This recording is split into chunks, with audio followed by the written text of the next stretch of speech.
Bueno, ya saben que estamos en una serie que se llama El Dios que no entiendo sigue siendo, ¿no? El Dios que no entiendo sigue siendo, ¿no? Y estamos en la segunda parte de esta serie de predicaciones, y en esta segunda parte vamos a ver el Dios que no entiendo sigue siendo el Dios de amor. El Dios que no entiendo sigue siendo el Dios de amor. Y bueno, en esta serie nos estamos ayudando con las llamadas epístolas de la prisión, ¿no? Que son Efesios, Filipenses, Colosenses y Filemón. Esas 4 cartas fueron escritas por Pablo cuando estaba en prisión en Roma entre los años 60 al 62 después de Cristo, ¿no? Entonces estamos usando estas 4 cartas para que nos ayuden a ver que el Dios que no entiendo sigue siendo, ¿no? El domingo pasado vimos el Dios que no entiendo sigue siendo el Dios todopoderoso, ¿no? Y hoy Él sigue siendo el Dios de amor, ¿no? En el caso de los filipenses, ¿no? Que es una de estas cartas de la prisión o epístolas de la prisión, en el caso de los filipenses conocían muy bien lo que era la persecución, ¿no? Que estuvimos viendo un poco el domingo pasado. La iglesia de Filipos había comenzado con una persecución realmente fuerte, ¿no? Esto lo vamos a ver en Hechos, capítulo 16. Hechos, capítulo 16, versículos del 16 al 40.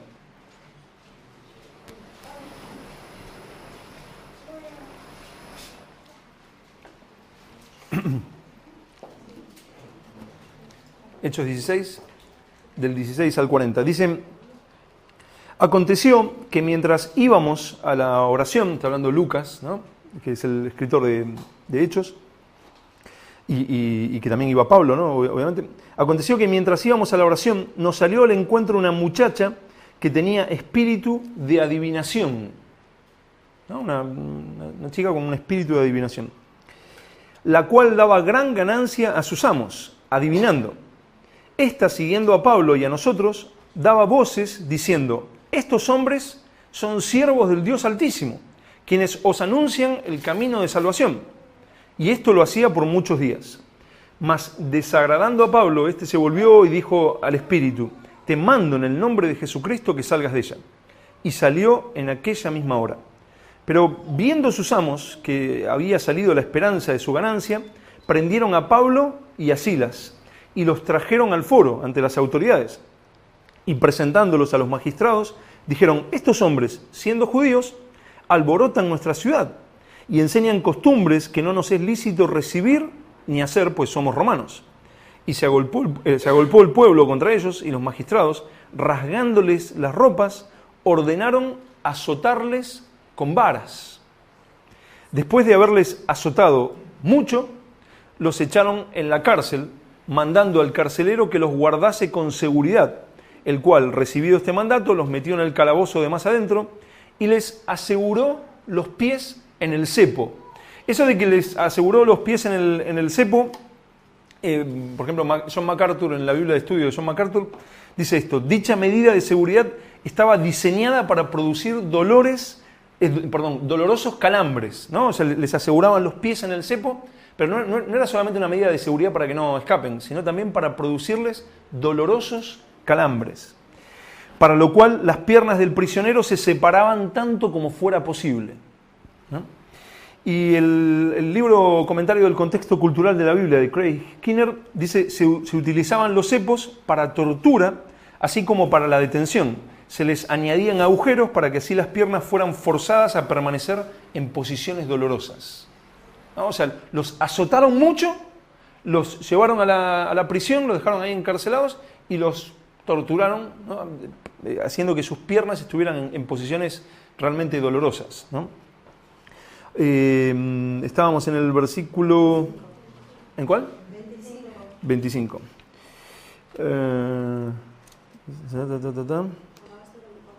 Bueno, en el 24 estábamos, ¿no? Y empezamos con el 25. Dice: pero a medianoche, estando ellos sufriendo esto, a medianoche, orando Pablo y Silas, cantaban himnos a Dios, y los presos los oían, ¿no? Presos sufriendo una especie de tortura, y ellos comenzaron a cantar himnos al Señor, ¿no?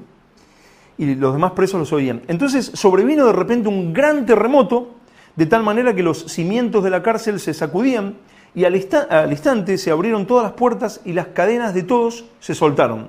Despertando el carcelero, y viendo abiertas las puertas de la cárcel, sacó la espada y se iba a matar, pensando que los presos habían huido. Mas Pablo clamó a gran voz diciendo: no te hagas ningún mal, pues todos estamos aquí. Él entonces, pidiendo luz, se precipitó adentro y temblando se postró a los pies de Pablo y Silas, y sacándolos les dijo: señores, ¿qué debo hacer para ser salvo? Ellos dijeron: cree en el Señor Jesucristo y serás salvo tú y tu casa. Y le hablaron la palabra del Señor a él y a todos los que estaban en su casa, y él tomándolos en aquella... Bueno, y esta familia se convirtió a Cristo, ¿no?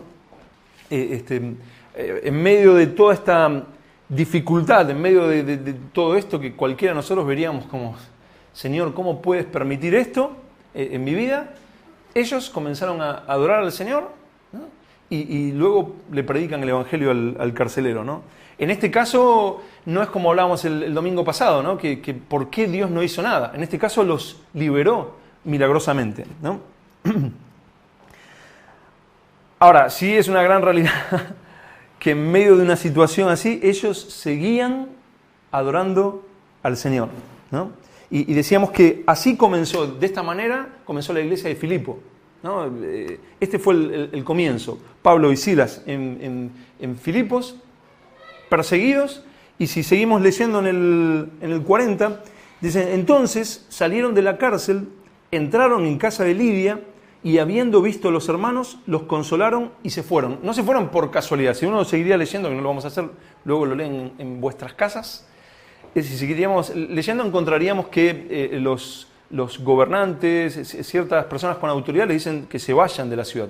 Entonces ellos en capítulo 17, versículo 1, dice: pasando por Anfípolis y Apolonia, llegaron a Tesalónica, donde había una sinagoga de los judíos. O sea, ellos van escapando, ¿no? Tienen que salir de Filipos, van a otra ciudad, van a otra, y luego van a Tesalónica, ¿no? Vamos a leer en Primera de Tesalonicenses 2, que aunque nos estamos saliendo de las epístolas de la prisión, pero se refiere aquí en Primera de Tesalonicenses, se refiere a este comienzo de la iglesia de Filipos. Primera de Tesalonicenses capítulo 2, versículos 1 y 2.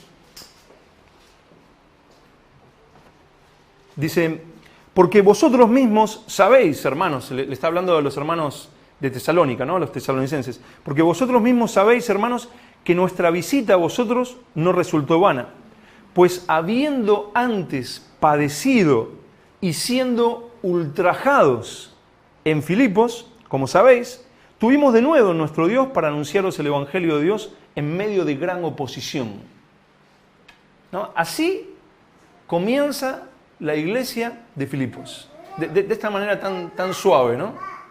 Con tortura, con persecución, con Pablo teniendo que escapar. Así comienza esta iglesia de Filipos, ¿no? En el momento de Pablo escribirles la carta, también ellos estaban, o sea, ya dijimos, Pablo estaba en Roma, preso, y ahí escribe Filipenses. Pero en el momento de que Pablo escribía Filipenses, también los filipenses estaban sufriendo persecución. Vamos a verlo en Filipenses 1:29. Filipenses 1:29 y 30. Filipenses 1:29 y 30. Dice, porque, y también nos lo dice a nosotros, ¿no? Dice: porque a vosotros os es concedido a causa de Cristo no solo que creáis en Él, sino también que padezcáis por Él, teniendo el mismo conflicto que habéis visto en mí, y ahora oís que hay en mí. O sea, le está escribiendo Pablo desde la cárcel a gente perseguida, a gente que estaba sufriendo persecución. Y les dicen: a causa de Cristo no solo les es concedido que creáis en Él, está hablando de que les da la fe, ¿no? Por el estudio de las doctrinas de la gracia que estamos llevando, no solo les es concedido que creáis en mí, sino también que padezcáis por el Señor, ¿no? les concede que padezcan por eso, teniendo, ¿quiénes? Ellos, teniendo el mismo conflicto que habéis visto en mí. Les está diciendo a los filipenses, ¿no? Ustedes están teniendo el mismo conflicto que habéis visto en mí. ¿Cuándo vieron los filipenses ese conflicto, esa persecución, ese problema? Los filipenses vieron en Pablo cuando Pablo era llevado a la prisión. O sea, ustedes están padeciendo el mismo conflicto que habéis visto en mí. Y ahora oís que hay en mí. O sea, ustedes lo vieron cuando yo estuve en Filipos y ahora oyen que yo estoy en prisión. Como siempre decimos, si quieres verdaderamente entender la palabra, una de las claves es saber, una de las tantas claves, por supuesto necesitamos el Espíritu Santo y todo lo que ya sabemos, pero una de las claves es saber que era escrito muchas de las situaciones y muchas de las cartas por gente perseguida para gente perseguida. Si uno lee, a vosotros os es concedido no solo que creáis en el Señor, sino también que padezcáis por Él. Y estás creyendo en el Evangelio de la prosperidad y que Dios te va a hacer más rico que Bill Gates y te va a hacer más famoso que Michael Jackson, bueno, que no termines igual, ¿no? Pero si estás creyendo eso y lees una cosa así, decís, esto no encaja con mi vida, ¿no? Pablo, preso por predicar el Evangelio, predicándole o escribiéndole a gente sufriendo persecución por causa de Cristo. Lo mismo que Pablo había padecido preso, que ellos lo habían visto, lo mismo que ahora oían, Pablo está preso, ellos también estaban sufriendo persecución. Pero Pablo y Silas, estando presos, estando con sus pies en el cepo, ¿qué hacían? Cantaban himnos. Pablo y Silas seguían adorando a Dios. Con todo lo doloroso que puede ser eso, ¿no? O sea, imagínense, llega un momento que eso debe ser realmente doloroso. Más tener la espalda ensangrentada. ¿Se imaginan? O sea, no es que les pegaban, bueno, pórtense bien, les destrozaban las espaldas. Y ellos con las espaldas ensangrentadas, en una situación realmente dolorosa, y ellos cantando himnos, adorando a su Dios. ¿Qué dirían esos himnos? ¿Qué dirían las letras de esos himnos? Dios es bueno. ¿No? Dios es bueno. Dios es amor. Cantarían como hay una canción muy bonita de hace algunos años, ¿no? Tu amor por mí es más dulce que la miel. Tu amor por mí. ¿Cantarían algo así? ¿O cantarían, Señor, no entiendo, ¿por qué estoy pasando esto? Señor, ten misericordia de mí. Puede ser. Pero ¿qué tal si Pablo seguía cantando y Silas seguían cantando, tu amor por mí es más dulce que la miel? Como decíamos el domingo pasado, se muere un hijo nuestro, que bueno, yo lo considero lo más difícil que podría vivir. Y aún con la muerte de mi hija, yo decía, Señor, tu amor por mí es más dulce que la miel. Padeciendo persecución, sufriendo, por predicar el Evangelio, no por haber robado, por haber matado. Tu amor por mí, Señor, es realmente precioso. Esto sin duda nos recuerda a nuestros hermanos en los primeros siglos que morían en el Coliseo romano, ¿no? Yo creo que todos hemos escuchado esas historias donde nuestros hermanos morían en el Coliseo romano, ¿no? El historiador romano del primer siglo, Tácito, escribió esto sobre los cristianos de los primeros siglos. Además de matarles a los cristianos, se les hizo servir de entretenimiento para el pueblo, ¿no? Además de matarles a los cristianos, se les hizo servir de entretenimiento para el pueblo. Los cristianos eran el entretenimiento de los romanos. Se les vistió en pieles de bestias para que los perros los mataran a dentelladas, ¿no? Se les vestía con pieles de animales para que claro, los perros los atacaran, ¿no? Perros hambrientos. Otros fueron crucificados, de nuestros hermanos estamos hablando, ¿no? Y a otros se les prendió fuego al caer la noche para que iluminaran esos entretenimientos. Nerón hizo que se abrieran sus jardines para esta exhibición. Esto lo podemos ver en los escritos de Tácito, del historiador romano, que se llama Anales, en el 1544. ¿No? O sea, a nuestros hermanos, o sea, Nerón, entre otros emperadores romanos, hacía fiestas, ¿no? Juegos y entretenimientos en sus jardines. ¿Y qué iluminaban cuando se hacía de noche? Nuestros hermanos prendidos fuegos. ¿Cuál era la diversión? Nuestros hermanos muriendo crucificados o muriendo, siendo comidos por perros o así. Ahora, todos conocemos las historias de que nuestros hermanos cantaban himnos mientras eran martirizados. Cantaban, adoraban al Señor. No como Pablo y Silas, adorando al Señor. Vuelvo a decir, ¿qué dirían esos himnos? Dios es todopoderoso, el omnipotente, Dios grande y temible. Dios grande y temible, y estás muriendo en una cruz. Dios grande y temible y te están prendiendo fuego. ¿Tu Dios no te pudo librar de que te estén comiendo los perros? ¿Dios bueno? ¿Dios bueno a pesar de que estás siendo asesinado? ¿Dios bueno a pesar de que te están destrozando la espalda? ¿Dios es amor? Sí, eso cantarían seguramente. Otro caso es John Huss. John Huss fue rector en la Universidad de Praga, predicó contra la corrupción de la iglesia de aquella época, ¿no? de la época del siglo XV, ¿no? Del siglo XIV y XV. Pero en el año 1415 lo quemaron vivo, supuestamente por ser hereje.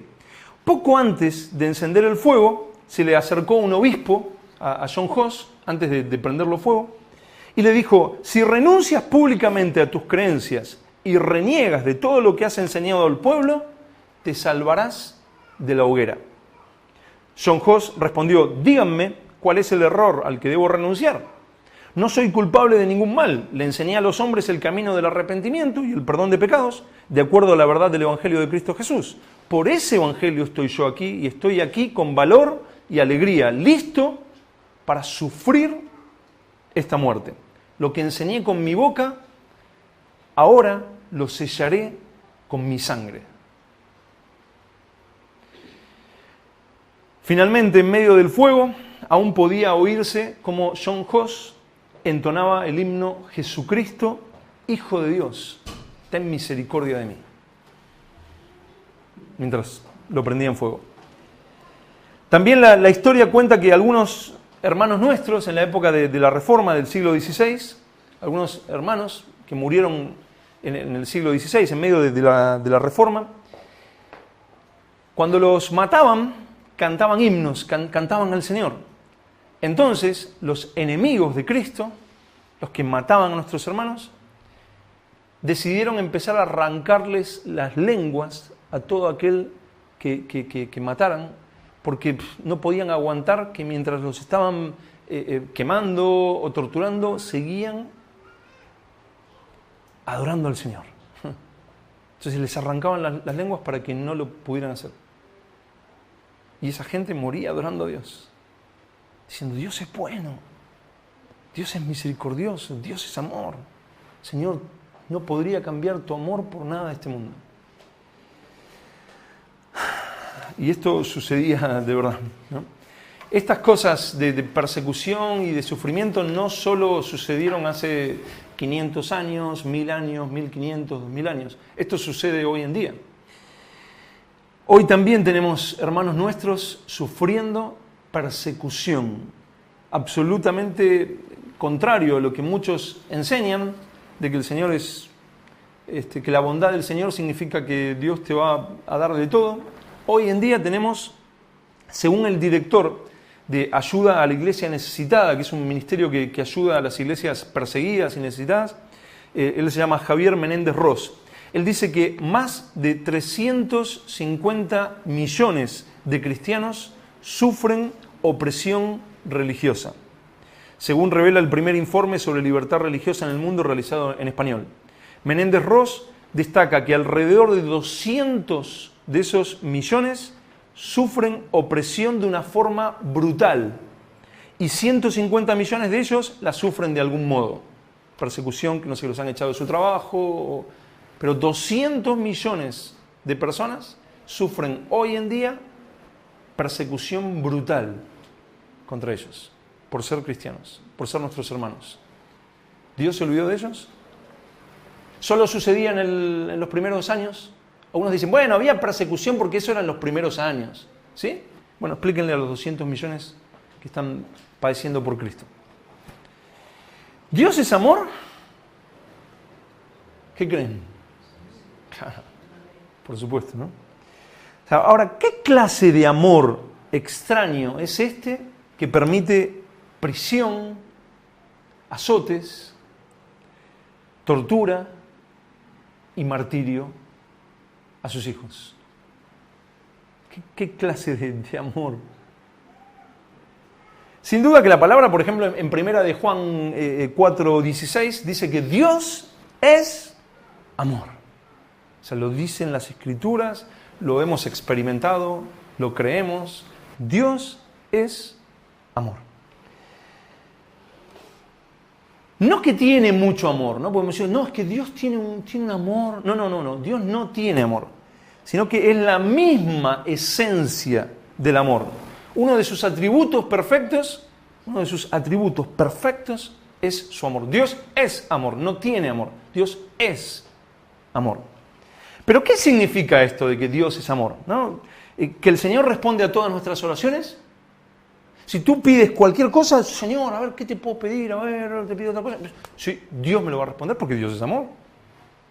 ¿Significará eso? Que nos da todo lo que pedimos, que jamás nos dejará pasar ninguna necesidad.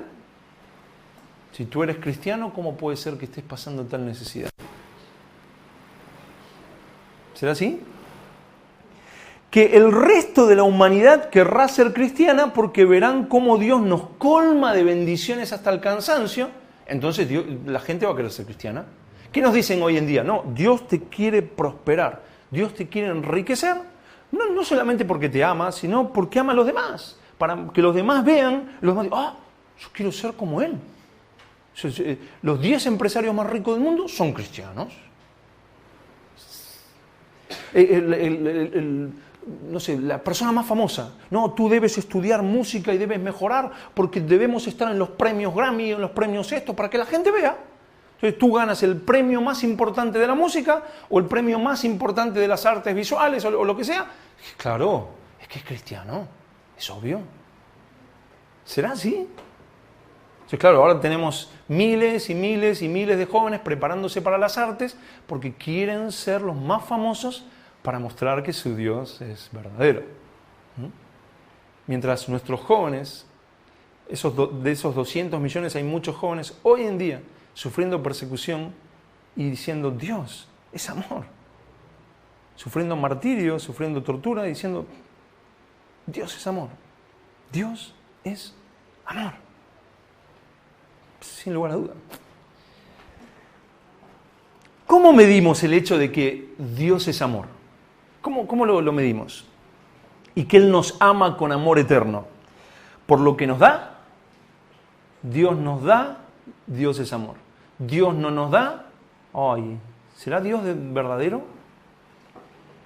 Por las situaciones que estamos viviendo, todo me va bien, Dios es amor, Dios es verdadero. Todo me va mal, me escondo en mi casa y que no me vea ni el vecino ni nadie, porque, ¿qué van a decir? ¿Cómo le explico que no puedo pagar tal cosa? O que me pasó esto, o que tengo una dificultad. ¿Cómo le explico? ¿Cómo le voy a decir que Dios es verdadero?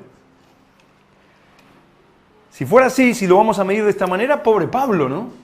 O sea, preso con la espalda ensangrentada, los pies en el cepo y con calambres realmente dolorosos en sus piernas. ¿Eso quiere decir que Dios no lo amaba? ¿Qué dicen ustedes?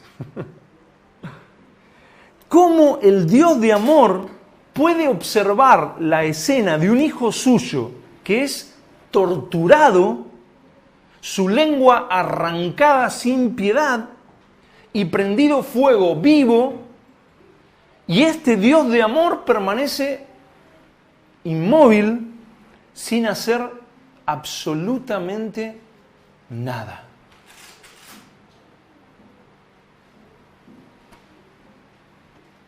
¿Cómo lo explicamos? Pero Dios es amor. ¿Es este el Dios de prosperidad, abundancias, sueños cumplidos? Sueña, sueña y Dios te dará todo lo que sueñas. Andan por ahí diciendo algunos falsos maestros. Éxito, fama, prestigio y bendición para todo hijo de Dios. ¿Estás pasando por problemas, por dificultades? Ven a la iglesia. ¿Tienes algún problema económico? Es que te has apartado de la iglesia. Debes volver al camino de Dios y Dios prosperará todos tus caminos. ¿Sí? La persona entra a la iglesia, no sé, un hombre entra a la iglesia y bueno, Señor, perdón, me vuelvo a ti, que no sé qué. Llega a la casa y se pelea con la esposa porque la esposa dice, que vas a la iglesia, que nos dejaste un domingo. Y el hombre dice, ¿y dónde está la bendición que me prometieron, no? O un adolescente con sus padres, ¿no? Que llega a la casa y los padres enfurecidos porque están yendo a la iglesia. ¿O cómo le explicamos a esta gente que no, es que no has tenido fe? Ya está, la solución. Es que ustedes están sufriendo persecución porque no tienen fe. Ustedes tienen que proclamar que Dios me va a bendecir. Yo lo decreto en mi vida. Yo establezco bendición paso a paso. Todo lo que la planta de mi pie pisare, eso será mío. ¿Sí? Wow. Esto es buenísimo, ¿no? Me encanta, este evangelio me encanta. Ahora, ¿cómo lo explicamos, no? Con esta gente que moría. Claro, es que no tenían fe. Les faltó fe. Le faltó autoridad espiritual, decretar. Yo me acuerdo una pastora hace muchos años en Argentina, que el teléfono, en la época que estoy hablando hace 50 años, ¿no? O sea, el teléfono con el cable ese, el teléfono así, ¿no? Entonces dice que ella iba por todo el cable orando para que la cuenta de teléfono le venga menor. Y no solo lo hacía, sino que lo enseñaba. Que es más grave todavía. ¿Es esto lo que quiere decir Dios es amor? ¿No será que entendimos mal la gran verdad de que Dios es amor? Pablo, en una de estas cartas de la prisión, preso en Roma, le escribió a los efesios, ¿no? El preso en Roma le escribe a los efesios que él deseaba y oraba para que conozcan el amor de Cristo que excede todo conocimiento. Esto lo pueden encontrar, luego lo pueden leer en Efesios 3:19, ¿no? El amor de Cristo que excede todo conocimiento. Esa palabra excede me llamó mucho la atención. Me gusta el griego, ella dice que me gusta estudiar el griego. Sí. Es la palabra griega, aunque esta es un poco más difícil, ¿eh? Es huperbalousan. Esa palabra excede todo conocimiento, ¿no? Y me llamó mucho la atención que significa, según el diccionario Strong, lanzar más allá de la marca usual, sobrepasar, ¿no? Como en unos juegos, ¿cómo es que se llama eso? El disco, ¿no? Que lo lanzan, ¿no? Y uno lo lanza hasta, no sé, 3 metros, no sé, 20 metros, y el otro, no sé, 25. Lo lanza más allá, ¿no? Es algo que supera la marca usual, lo normal, ¿no? Va más allá. Eso es lo que estaba expresando Pablo. El amor de Cristo que supera, va más allá de la marca usual. El amor de Cristo que excede todo conocimiento. Pablo preso.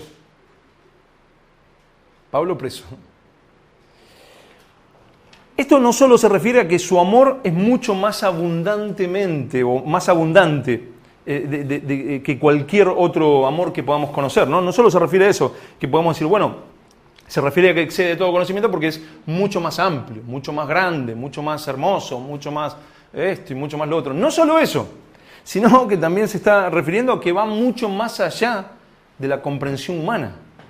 Nosotros amor, decimos amor, eso se llama antropomorfismo, ¿no? O sea, cuando nosotros lo pasamos a algo divino, lo queremos pasar a una forma humana.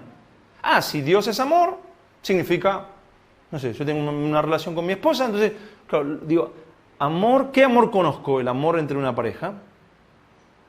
Entonces Dios me ama así. Dios siempre me va a escuchar, Dios siempre va a estar pendiente de mí, Dios. Pero Pablo decía, no, este es un amor que va mucho más allá, excede el conocimiento humano, lo que conocemos como que Dios es amor. Y como no lo entendemos, este Dios es amor, muchas veces nos fabricamos nuestro propio Dios de amor. O sea, ¿qué tal una especie de mezcla entre Papá Noel, la Madre Teresa de Calcuta, Gandhi y la lámpara de Aladino? Una especie de mezcla, ¿no? O sea, Papá Noel, que nosotros le pedimos, y él viene desesperado. Y ojo que no venga Papá Noel, ¿no? O sea, la Madre Teresa de Calcuta, que andaba sirviendo, pobrecita, ¿no? Al servicio de todos. Gandhi, ¿no? Yo qué sé, paz. Un Gandhi, una persona no a la violencia. Decimos, ¿cómo se tiene que ser así? Y la lámpara de Aladino, que la frotamos y es lo único que es mejor, ¿no? Yo le recomendaría a la gente que habla de prosperidad, ¿qué tal si usan este eslogan, ¿no? O sea, mejor que la lámpara de Aladino. Porque la lámpara de Aladino solo da 3 deseos y el Señor da todos. Todo lo que tú desees, Dios te lo dará, ¿no? Dios es amor, ¿o no? Dios es amor. Dios de amor sin infierno. ¿Cómo un Dios de amor va a crear un infierno? Dice, no, ya le encuentran, Dios no creó el infierno para las personas, lo creó para Satanás y sus ángeles. Sí, pero ¿los va a enviar al infierno, sí o no? A las personas. Sí. Claro, Dios es amor, infierno no encaja. Y por esto mismo, gente como los testigos de Jehová llegaron a la conclusión de decir, no, van a ser destruidos. O sea, habla de la Biblia habla de un castigo eterno, de un infierno eterno, pero no, en realidad lo que se está refiriendo es que van a desaparecer. Las personas mueren, son castigadas y en el castigo mueren. Se acabó, listo, Dios es amor. Indominis, ya está, Dios es amor. ¿Es así? Pues no me encaja, Dios es amor y manda por la eternidad a personas al infierno. Por supuesto que no es así. Ahora, ¿dónde se equivoca esta gente? ¿En que Dios es amor? No se equivocan en que Dios es amor. Se equivocan en su comprensión de lo que significa que Dios es amor. Dios es amor, pero Mateo 25:46 dice que unos irán al castigo eterno y otros a la vida eterna. Si el castigo no es eterno, la vida eterna tampoco es así. El castigo no es eterno, entonces nosotros, el Señor nos ha mentido y estaremos un rato en el cielo. ¡Ah, qué lindo el cielo! Sí, pero era solo por un momento. Y desaparecemos. ¿Será así? No, dice el castigo eterno, vida eterna. Pero Dios es amor. Castigo eterno, infierno eterno, para millones y millones y millones y millones de personas, y Dios es amor. ¿No será amor que excede todo conocimiento? Dios es amor. Aleluya, hermano. Dios es amor. Paz y amor. La revolución del amor de los 60. Nos hacemos todos hippies porque Dios es amor. ¡Qué bendición! O sea, eso significa, puedo vivir como a mí se me ocurre. Total, hay libertad. Donde está el Espíritu del Señor, allí hay libertad. O sea, hay una completa libertad, Dios es amor, Dios es misericordioso, no hay que juzgar. No, hermano, o sea, Dios es amor. O sea, no hay que juzgar. Sí, estoy viviendo así, así, pero Dios me entiende, Dios es amor. Eso sin lugar a duda. ¿Es así? ¿Será así? Dios es amor, pero Efesios 5, versículos 5 y 6, dice que ningún fornicario o inmundo o avaro que es idólatra tiene herencia en el reino de Cristo. O sea, eso lo dice luego, lo pueden leer. Ahora confíen en mí de que lo dice. Dice, ningún fornicario o inmundo o avaro, que es idólatra, porque la avaricia es idolatría, tiene herencia en el reino de Cristo. Nadie os engañe, dice la palabra. Y esto Pablo lo escribía en Efesios también preso, ¿no? O sea, lo escribía con un motivo, ¿no? Nadie os engañe. Nadie os engañe. Y esto se lo quiero remarcar al 100% de los que puedan estar escuchando acá y de los que puedan estar escuchando acá. O sea, nadie os engañe, dice la palabra. Nadie os engañe. Ni tu papá, ni tu mamá, ni tu tío, ni tu abuelo, ni tu hijo, ni tu hija, ni tu pastor, ni el perro, ni el gato, ni el apóstol Saqueo Iglesias, ni el predicador Armando Negocio de la Cruz. Nadie os engañe. Nadie. Dios es amor, pero ningún fornicario o inmundo o avaro que es idólatra tiene herencia en el reino de Cristo. Nadie os engañe con palabras vanas, con palabras vacías, porque por estas cosas, dice Pablo, viene la ira de Dios sobre los hijos de desobediencia. Por estas cosas viene la ira de Dios sobre los hijos de desobediencia.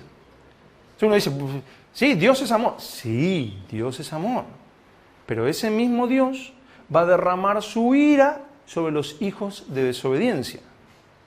Dios es bueno, Dios es bueno. Dios es misericordioso, Dios es misericordioso. Dios es santo, Dios es santo. ¿Significa eso que va a derramar su ira sobre los hijos de desobediencia? Significa eso. Nadie os engañe, nadie os engañe. No importa quién te lo diga, no importa quién te lo diga. ¿Te lo digo yo? No importa, no. Acá dice, nadie os engañe.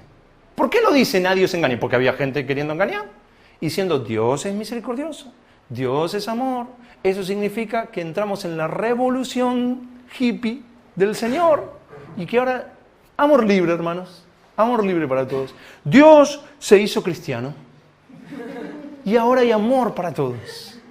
Qué bonito, Señor, qué mensaje tan hermoso. De hecho, me preocupa el tema. Ampliamente me preocupa el tema. Por los de afuera y aún por nosotros. Es decir, bueno, hablamos de la gracia, hacemos muchas veces énfasis en la gracia de Dios y ahora estamos estudiando los viernes las doctrinas de la gracia, ¿no?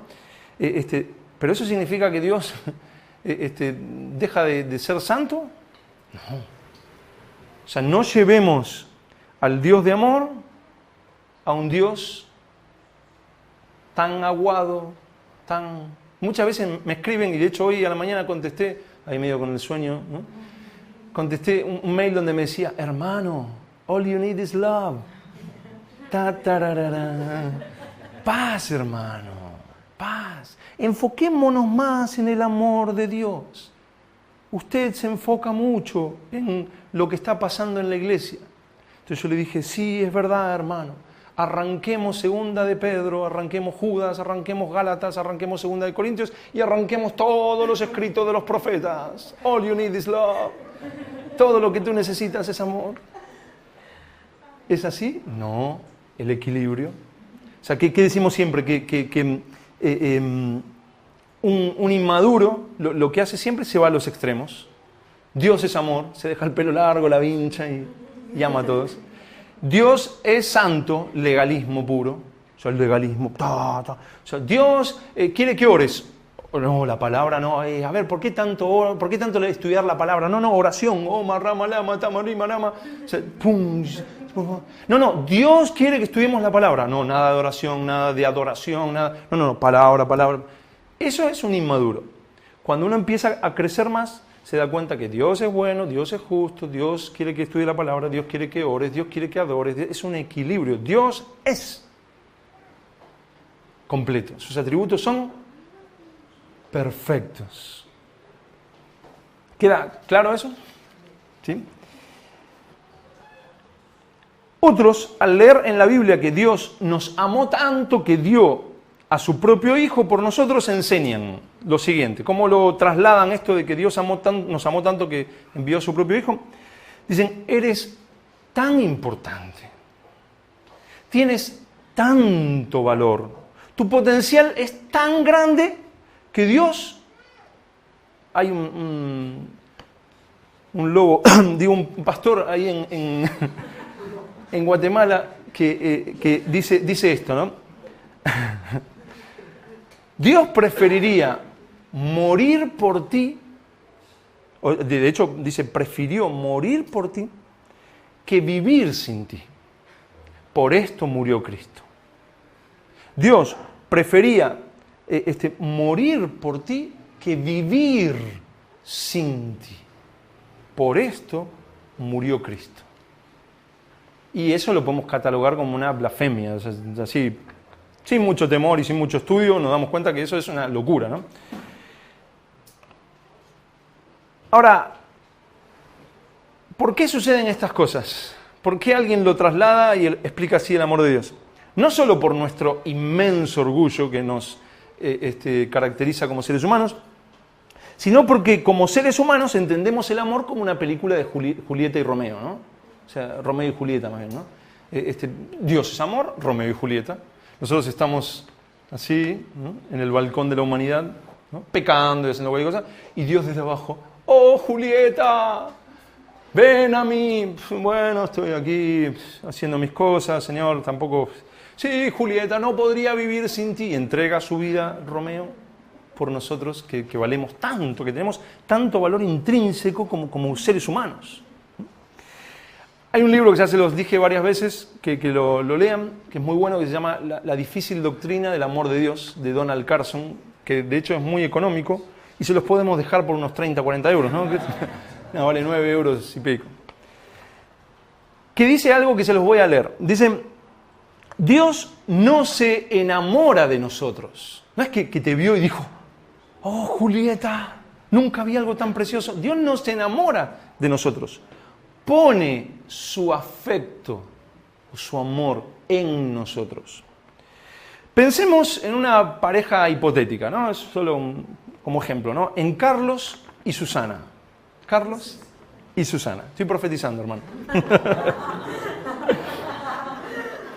Pensemos en Carlos y Susana, caminando a lo largo de la playa, cogidos de la mano, al final del curso académico. La presión de todo el año se ha disipado en la cálida brisa del atardecer. Carlos se vuelve a Susana, observa profundamente sus enormes ojos color avellana y dice, Susana, te amo de verdad. ¿Qué es lo que quiere decir con eso de te amo de verdad? ¿Qué es lo que quiso decir Carlos? Bueno, dice Donald Carson, en nuestros días puede significar solo que sus niveles de testosterona están elevados y quiere tener relaciones sexuales con ella. Eso, o sea, en los jóvenes no cristianos sucede. Pero si suponemos que tiene un mínimo de decencia, ¿no? Que es cristiano, ¿no? Al menos querrá decir algo como esto. Susana, lo eres todo para mí. No puedo vivir sin ti. Tu sonrisa me deja sin sentido desde 50 metros. Tu maravilloso buen humor, tus preciosos ojos, el aroma de tu pelo, todo en ti me deja paralizado. Te amo. ¿No? La pareja, el hombre un poco romántico, un poco meloso, un poco... Pero básicamente querría decir eso, ¿no? Lo que seguramente no significa esto de te amo, es algo así. Susana, francamente, padeces una fuerte halitosis, mal aliento, que avergonzaría a una horda de sucios elefantes después de comer ajos. Tu nariz es tan bulbosa que pareces un personaje de dibujos animados. Tu pelo está tan grasiento que serviría para lubricar un camión. Tus rodillas están tan desarticuladas que a tu lado un camello resulta elegante. Y tu personalidad hace parecer a Atila y a Gengis Khan como pobres debiluchos. Pero te amo. Sin lugar a duda que eso no significa, entre Carlos y Susana, jamás Carlos pensaría eso, ni sentiría eso, ni le expresaría eso, porque eso no es amor, diríamos nosotros. Así que Dios viene a nosotros y nos dice, te amo, te amo. ¿Qué significa eso? Significa algo así. O más bien, es una pregunta. ¿Significa algo así? Lo eres todo para mí. No puedo vivir sin ti. Tu personalidad, tu conversación ingeniosa, tu belleza, tu sonrisa, todo en ti me deja paralizado. El cielo sería aburrido sin ti. Por eso entrego mi vida por ti. Te amo. Al fin y al cabo, eso se acerca mucho a lo que dicen algunas interpretaciones terapéuticas del amor de Dios. Debemos de ser maravillosos porque Dios nos ama. Y el querido viejo Dios es muy vulnerable y se encontrará en un estado espantoso a no ser que digamos, sí, Señor. Después de que Él lo da todo, si no, le partiríamos el corazón al pobre Dios, que ya está en sus últimos años y pobre abuelito. Cuando Dios dice que nos ama, vuelve a preguntar, ¿no está haciendo referencia más bien a algo parecido a lo que les voy a leer ahora?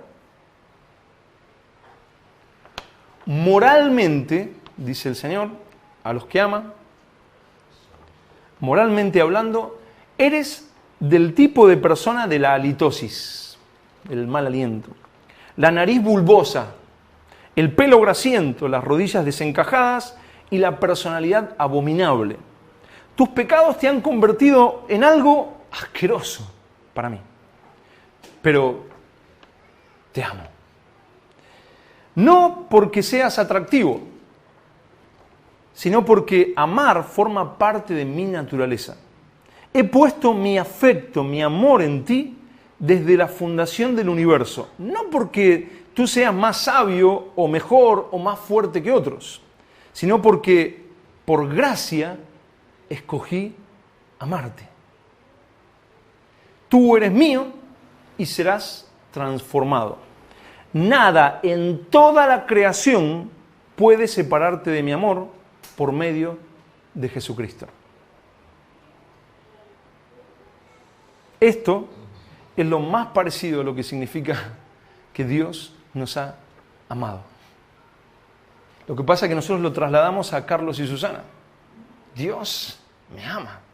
Si Verónica, Alejandra, Bilurón, Vitale me ama, significa que le he gustado. Aunque yo no lo pueda entender. Pero, significa que algo vio en mí, le gustó algo, y de hecho constantemente estamos queriendo gustarle a nuestras parejas y estamos queriendo que nos amen. Venimos a la iglesia y queremos que todos nos amen. Entonces queremos mostrarles a los demás y hacemos esto y hacemos para que nos amen. Entonces, ¿cómo trasladamos Dios es amor, Dios me ama? He ganado el corazón del Padre. ¿Cómo ganar el corazón de Dios? ¿No hay un montón de esos libros? El abrazo del Padre.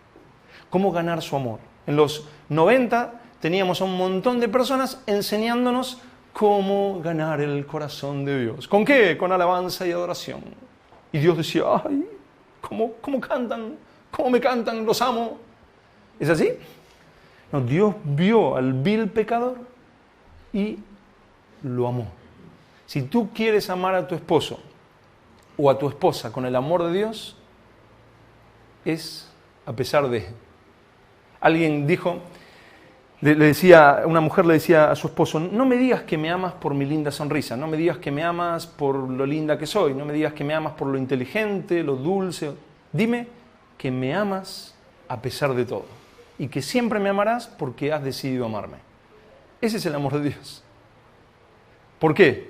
Decía ella, porque un día pierdo la bonita sonrisa, un día envejezco, un día no puedo hablar, un día me pasó esto o aquello, ¿y qué harás? ¿Me dejarás de amar? Ámame porque has decidido amarme. Si quieres amar a tus hermanos, quieres amar a tu esposa, a tu esposo? ¿Quieres amar a tus enemigos? Como Dios ama, decide amar, a pesar de todo. Pase lo que pase, tú has decidido tener el amor de Dios y vivir en el amor de Dios. Dios te ama no por lo que tú eres, sino por lo que Él es. Dios es amor. Por eso Dios nos ama. ¿Se puede perder ese amor? Imposible. Estamos hablando de ese amor que ha entregado su propia vida por nuestros pecados y nos ha hecho sus hijos. Nada nos separará del amor de Dios en Cristo Jesús. ¿Significa eso que puedo vivir como se me ocurre en la vida? Dios es amor, pero nadie os engañe. Lo que necesitamos es orar y clamar al Señor. Señor, ayúdanos a comprender lo que esto significa. Señor, ayúdanos a entender que tú eres amor. Pablo, en esta carta desde la prisión en Efesios, oraba. Decía, por esta causa doblo mis rodillas.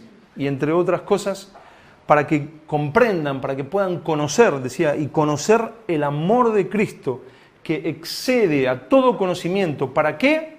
Para que seáis llenos de toda la plenitud de Dios.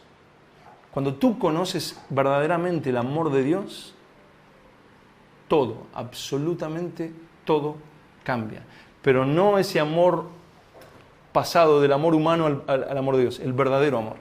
Yo clamo, pero de verdad clamo para que podamos entender lo que esto significa. Solo un milagro de Dios, solo revelación de Dios nos puede hacer comprender lo que esto significa.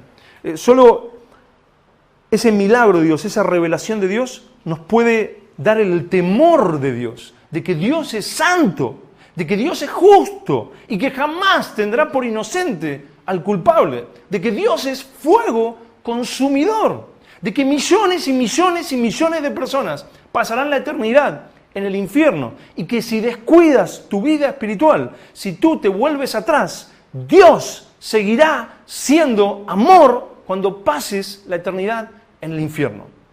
Si tú no sigues perseverando en Cristo, quiere decir que nunca has estado en Cristo y te perderás por la eternidad. No importa si tú has malentendido que Dios es amor. Dios seguirá siendo amor y a la vez justo. Dios es como es. Que tú lo comprendas, que yo lo comprenda o no, es nuestro problema. Pero el mismo Dios del Antiguo Testamento, lleno de plagas, leyes, truenos, profetas gritando, fuego consumidor y un diluvio, ese mismo Dios de amor sigue siendo el Dios de amor de hoy. El mismo Dios que envió a su propio Hijo a morir por tus pecados. El mismo Dios que dijo, ama a tus enemigos, ámalos. El mismo Dios que dijo, si te pegan de un lado, ponle la otra mejilla. Es el mismo Dios del Antiguo Testamento que el pueblo de Israel se quejaba y consumía una parte del campamento. Es el mismo Dios que mandaba a Josué a matar todo, absolutamente todo. Eso incluye niños y ancianos. Es el mismo Dios del Apocalipsis, que cuando termina la Biblia, las Escrituras, termina derramando su ira sobre aquellos que no han vivido conforme a su voluntad. El mismo Dios del Antiguo Testamento no se hizo cristiano porque creyó en Cristo. Dios no se convirtió al cristianismo, hermanos. Dios no se hizo bueno en algún momento, se arrepintió de haberse comportado de una manera airada. Dios no andaba de mal humor los primeros 4.000 años y luego vio lo que Jesús hizo. Dios es el mismo ayer, hoy y por los siglos de los siglos. Dios es amor. Y cuando millones y millones de personas pasen su eternidad en el infierno, Dios seguirá siendo amor. Cuando veamos y se cumpla la palabra en Apocalipsis, Dios derramando su ira y dice, y mordían de dolor sus lenguas, Dios seguirá siendo amor. Entonces debemos clamar para temer a este Dios. Al mismo Dios que dijo, no teman lo que les puede hacer el hombre, que pueden matar o lastimar su cuerpo, temed más bien a aquel que puede destruir vuestra alma y vuestro cuerpo en el infierno. Temed a aquel. Pero Dios es amor. Hermano, no juzgues. Dios sabe, Dios es bueno. No me corrijas, hermano. Algunos saben que me han llamado sinvergüenza en estos días. ¿Por qué? Por amar a alguien, ¿no? O sea, por decirle, estás haciendo mal las cosas, ¿no? Este no es Dios, ¿no? O sea, te lo hago por amor a ti, ¿no? No, eso es legalismo. Sí, eso es amor, hermano.